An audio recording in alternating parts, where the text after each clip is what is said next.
হওয়ার জন্য এবং সেই কল্যাণমূলক কাজের একটি অনুষ্ঠানে আমি অংশগ্রহণ করতে পেরে আমিও গর্ববোধ করছি।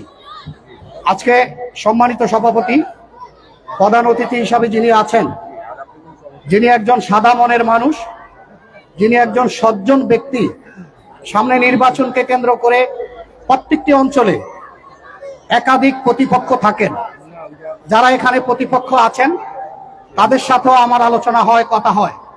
আমি যেটা পেয়েছি সেটা হলো এই প্রতিপক্ষ যারা আছেন প্রত্যেকেই এক বাক্যে স্বীকার করেন আপনাদের এই এলাকায় হাবিবুর রশিদ হাবিব একজন ভালো মানুষ, তার কোনো বিতর্ক নাই, তাকে নিয়ে কোনো রকম বিরোধিতা নাই, যাকে নিয়ে কোনো রকম একটি অভিযোগ নেই।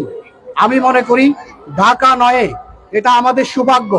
আমি ধন্যবাদ জানাতে চাই বিএনপির স্ট্যান্ডিং কমিটিকে, আমি ধন্যবাদ জানাতে চাই বিএনপির ভারপ্রাপ্ত চেয়ারম্যান জননেতা তারেক রহমান সাহেবকে, সেই সাথে এই অঞ্চলে যারা বসবাস করেন এই অবহেলিত অঞ্চলকে আগামী দিনে সুসংগঠিত করবার ক্ষেত্রে এবং উন্নয়নের ক্ষেত্রে আমরা জননেতা হাবিবুর রশিদ হাবিবের উপরে আস্থা রাখতে চাই এবং সেটা পূর্ণ হবে ইনশাআল্লাহ আমরা মনে করি।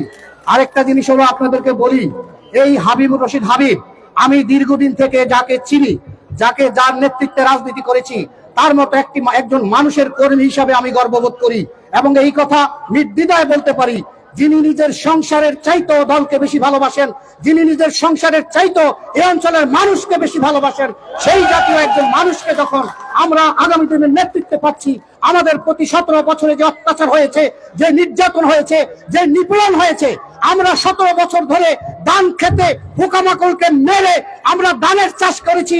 ইনশাল্লাহ আগামী 12 তারিখে সেই ফসল আমরা ঘরে তুলে নিয়ে আসবো।